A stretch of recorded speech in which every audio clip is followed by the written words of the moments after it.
This morning we're getting an idea of how the final phase of South Bend's Smart Streets project will unfold and what it will mean for people who travel those downtown streets. According to an article in this morning's South Bend Tribune, construction on this last round of work expected to start in a matter of weeks. This portion of the project will turn Main and Michigan St. Joseph streets from one-way to two-way. It will include 3 roundabouts and streetscape improvements. It's expected to take about 10 months to complete and is costing the city about $19 million.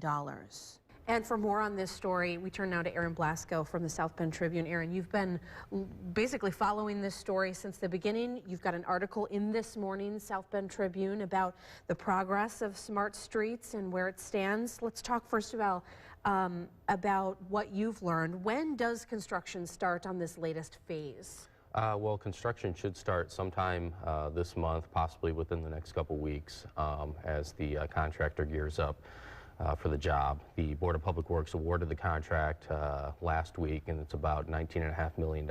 So they're hoping to get started as quickly as possible so they can get this all fit in by the end of the year, basically. This is a big chunk of this whole program, right? What's about to take place? What are they doing?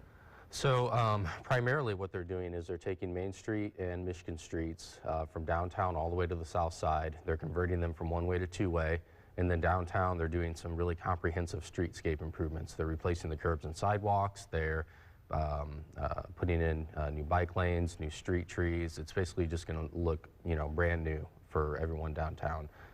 We've seen some changes already. I think Lafayette has been turned into two-way, some other streets as well. But this is, what would you say, maybe one of the biggest changes? Drivers are definitely going to notice this? Yes, drivers will definitely notice this. There will be lane reductions on Main and Michigan throughout the project.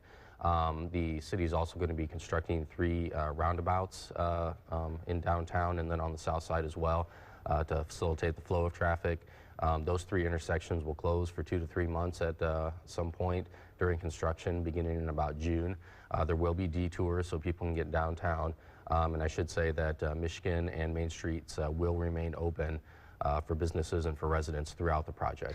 You talk about in your article in this morning's South Bend Tribune about some of the criticism of this, but overall, Mayor Pete Buttigieg has described this as being a benefit to businesses, and part of it is about business exposure. In what way? Well, the idea is that by converting the streets from one-way to two-way and having traffic going in both directions, you get more exposure to businesses.